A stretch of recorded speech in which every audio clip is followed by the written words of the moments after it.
Good morning students. स्वागत है आप सभी लोगों का एक नए क्लास में, क्लास 12th फिजिक्स डे 3 में। देखिए बच्चों, पिछले टॉपिक में पिछले दिन हम लोगों ने पढ़ा था कूलॉम्स लॉ।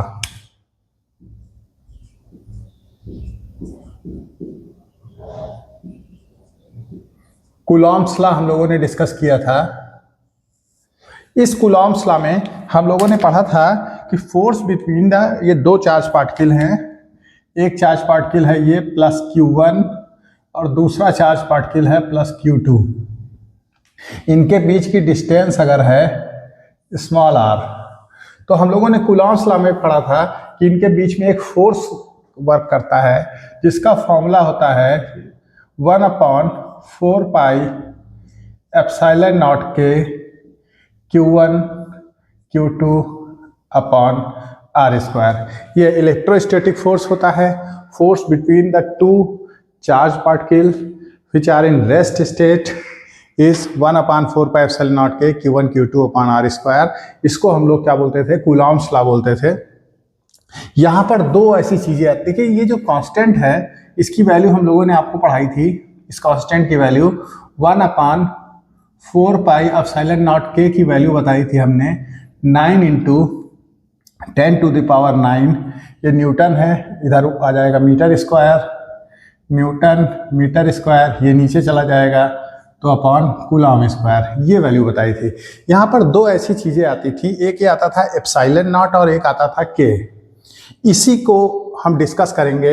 ये एप्सिलॉन नॉट जो है इसको हम क्या बोलते हैं? परमिटिविटी बोलते हैं, और जो के है इसको हम क्या बोलते हैं? डाइलेक्ट्रिक कांस्टेंट बोलते हैं। आज हमें इन्हीं दो के बारे में डिस्कस करना है कि ये परमिटिविटी क्या होता है और डाइलेक्ट्रिक कांस्टेंट क्या होता है। देखिए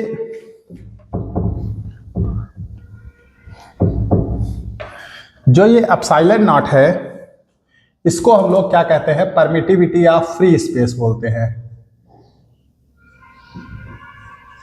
permittivity of free space. Free space मतलब वैक्यूम कह सकते हैं, जहां पर कुछ भी नहीं होता वहां पर वैक्यूम बोलते हैं उसको। इसे रिप्रेजेंट करते हैं परमिटिविटी को एप्सिलॉन 0 से हम लोग रिप्रेजेंट करते हैं। इस वर्ड को बोलते हैं एप्सिलॉन। एप्सिलॉन 0 से इसको रिप्रेजेंट किया, एप्सिलॉन नॉट कहा जाता है, उससे रिप्रेजेंट किया जाता है। देखिए ये एप्सिलॉन नॉट यानी परमिटिविटी होती क्या है? Permittivity of a medium is the property of medium.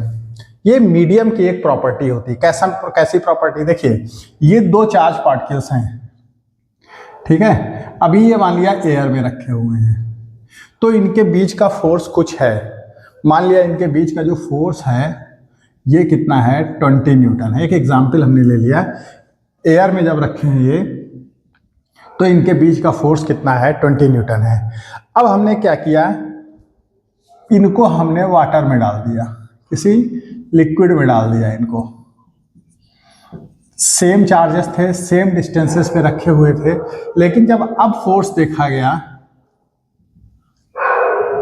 Liquid में रखा गया, तब देखा गया फोर्स कितना हो गया? 18 न्यूटन हो गया। फोर्स क्या हुआ? थोड़ा सा डिक्रीज कर गया। तो यहां पर यह सोचा गया कि चेंज क्या किया गया है? केवल मीडियम को ही तो चेंज किया गया है ना। पहले क्या था? एयर था यहाँ पे, अब यहाँ पे एक लिक्विड डाल दिया गया है। तो इस मीडियम को चेंज करने से क्या हुआ? फोर्स कम हो गया।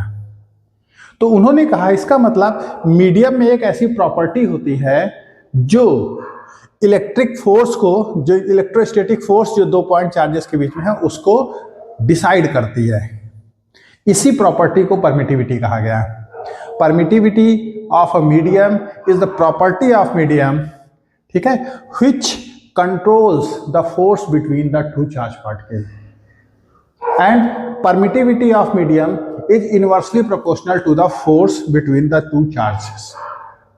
मतलब अगर आप मीडियम को चेंज करते रहेंगे, परमिटिविटी बढ़ाते रहेंगे, तो जो फोर्स होगा वो डिक्रीज करता रहेगा। बात समझ में आई? कि अगर आपने ऐसे मीडियम को रखा, चार्जेस को ऐसे मीडियम में रखा जिनकी परमिटिविटी थोड़ी सी ज़्यादा है, तो फोर्स क्या हो जाएगा, कम हो जाएगा। जैसे हमने देखा कि एयर में क्या था, फोर्स 20 था, लिक्विड में डाला तो फोर्स कितना हो गया, 18 हो गया। इसका मतलब लिक्विड की परमिटिविटी क्या है, ज़्यादा है। तो permittivity of any medium is the property of medium which controls the electrostatic force between the two charge particle which are in placed in that medium. Okay, तो इसकी कोई डेफिनेशन पूछी नहीं जाती, केवल आपको जानकारी में होना चाहिए कि परमिटिविटी होता क्या है। अब देखिए, जो ये एप्सिलॉन 0 है, इसकी वैल्यू क्या होती है, 8.85 इंटू 10⁻⁻12 होती है। ठीक है, और इसका अगर हम डायमेंशनल फॉर्मूला निकालेंगे तो कैसे आएगा, देखिए F इक्वल टू 1/4πε0 के Q1 Q2 अपान R स्क्वायर हुआ। तो अगर हम एप्सिलॉन नॉट को इधर ले आते हैं तो ये F क्या हो जाएगा, यहाँ पर आ जाएगा। तो यूनिट इसकी क्या बनेगी, कूलाम स्क्वायर अपान फोर्स का हो जाएगा न्यूटन और मीटर स्क्वायर। ये इसका यूनिट आ जाएगा coulomb square upon newton metre square.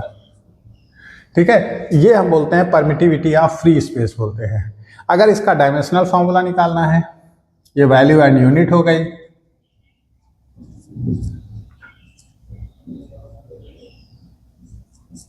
अगर इसका डायमेंशनल फॉर्मूला निकालना है तो डायमेंशनल फॉर्मूला हम इसी से निकाल सकते हैं। ये यूनिट आई है coulomb square upon newton metre square आई है। कूलाम यानी चार्ज, चार्ज का डायमेंशनल फॉर्मूला होता है 80, 80 का स्क्वायर हो जाएगा अपॉन न्यूटन, फोर्स है mL/T-2 हो जाएगा, और मीटर स्क्वायर यानी लेंथ है, लेंथ का क्या हो जाएगा, L स्क्वायर हो जाएगा। ठीक है, हम लोगों ने ये आपको याद रखना है, चार्ज की यूनिट हमेशा, चार्ज का डायमेंशनल फॉर्मूला हमेशा क्या होगा, 80 होगा। आपको इसको हमेशा याद करके रखना है। और फोर्स का जो डायमेंशनल फॉर्मूला होता है वो mL/T-2 होगा। ये क्लास फर्स्ट ईयर में 11th में ही आप लोगों को बताया गया होगा। ये दो चीज़ें हमेशा याद रखनी है क्लास 12th में। अब यहाँ क्या हो जाएगा, देखिए a स्क्वायर हो जाएगा, t स्क्वायर हो जाएगा, m ऊपर जाएगा, m-1, l भी ऊपर जाएगा, 1 और 2 3 हैं, -3 हो जाएगा, और t-2 ऊपर जाएगा, t+2 हो जाएगा। तो टोटल बनेगा क्या, m-1 l-3 t4 और a2। ये डायमेंशनल फॉर्मूला ऑफ परमिटिविटी हो जाएगा। बात समझ में आ गई। तो परमिटिविटी के बारे में यहाँ पर हम लोगों ने डिस्कस की।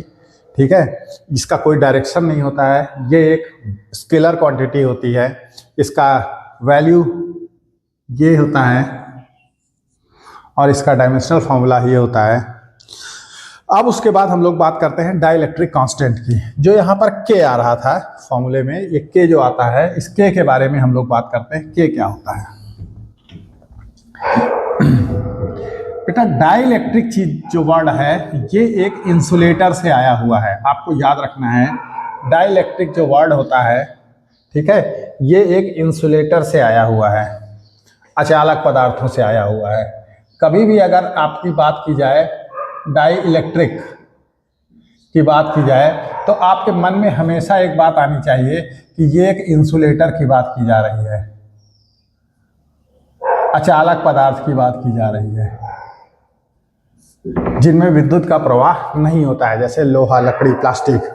ठीक है, तो डाइलेक्ट्रिक कांस्टेंट क्या होता है, ये एक रेशियो होता है। Dielectric constant is a ratio. किसका किसका रेशियो होता है, डाइलेक्ट्रिक कांस्टेंट जो होता है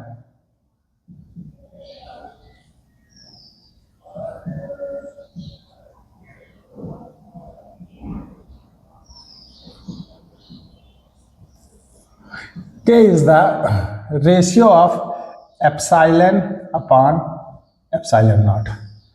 K is the ratio of epsilon upon epsilon naught. Epsilon means क्या होता है, permittivity of medium,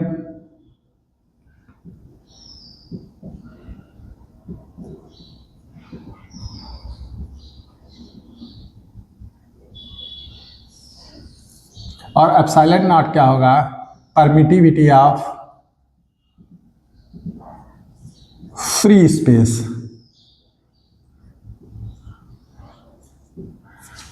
इन दोनों का जो रेशियो होता है उसे हम क्या बोलते हैं, डाइलेक्ट्रिक कांस्टेंट बोलते हैं। अब मीडियम मतलब दो चार्ज पार्टिकल जो हैं वो किस मीडियम में रखे हुए हैं, अगर वो वाटर में रखे हुए हैं तो वाटर की परमिटिविटी लिख दी जाएगी, और नीचे वैक्यूम की परमिटिविटी, ये जो वैल्यू होती है आपकी 8.85 × 10⁻12, दोनों को डिवाइड कर दिया जाएगा, जो भी आता है उसे हम क्या बोलते हैं, डाइलेक्ट्रिक कांस्टेंट बोलते हैं। अब इसका यूनिट क्या होगा,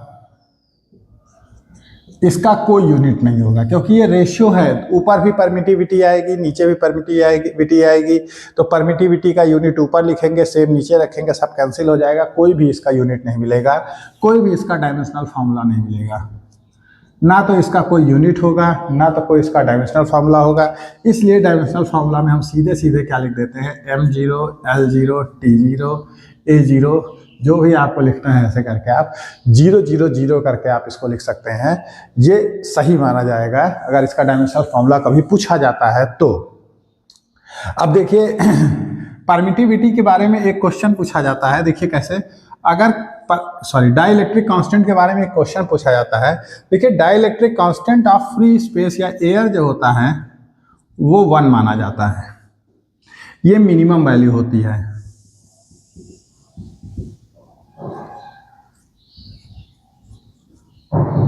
ये क्या होती है, के एयर के लिए जो होता है ये मिनिमम वैल्यू होती है, इससे कम वैल्यू पॉसिबल नहीं होती है के की। और जो के होता है कंडक्टर्स के लिए जो होता है, सुचालक पदार्थों के लिए जो होता है, सुचालक पदार्थ जिनमें इलेक्ट्रिसिटी फ्लो होती है, जैसे कॉपर है, एल्यूमिनियम है, गोल्ड है, सिल्वर है, जिनमें आयरन है, जिनमें इलेक्ट्रिसिटी फ्लो होती है, उनके लिए के की वैल्यू क्या होती है, इनफाइनाइट होती है। कंडक्टर्स के लिए क्या होती है, इनफाइनाइट होती है। एयर के लिए क्या होती है, 1 होती है। अब बीच में इंसुलेटर्स बचते हैं, ठीक है। डाइलेक्ट्रिक कांस्टेंट जो है के एयर के लिए 1 होता है, वैक्स के लिए 2 होता है, ग्लास के लिए 3 होता है, माइका के लिए 7 होता है, वाटर के लिए 81 होता है, और कंडक्टर्स के लिए क्या होता है, इन्फिनिटी होता है। क्वेश्चन क्या पूछा जाता है कि किसी मीडियम के लिए डाइलेक्ट्रिक कांस्टेंट 7 है या 5 है या 4 है, 3 है, 2 है, 8 है, इस तरह से एक नंबर दे दिया जाएगा और आपसे पूछा जाएगा वो मीडियम क्या हो सकता है, वैक्यूम हो सकता है, एयर हो सकता है, इंसुलेटर हो सकता है, कंडक्टर हो सकता है, ऐसे 4 ऑप्शन दे दिए जाएंगे। तो वहाँ पर क्या ऑप्शन आपका सही होगा, इंसुलेटर। इंसुलेटर एक सही आंसर होगा कि के की वैल्यू जो है इंसुलेटर्स के लिए जो है इन नंबर्स के फॉर्म में होती है, कंडक्टर्स के लिए इन्फिनिटी होती है। तो ये आज का टॉपिक होता है जिसमें हमने परमिटिविटी ऑफ फ्री स्पेस और डाइलेक्ट्रिक कांस्टेंट के बारे में पढ़ा है। अच्छे टॉपिक हैं, एक एक नंबर के क्वेश्चन इनसे आते हैं, आप लोग उनको तैयार करिएगा। कल फिर मिलते हैं, इलेक्ट्रिक फील्ड के बारे में डिस्कस करते हैं। Thank you and good day.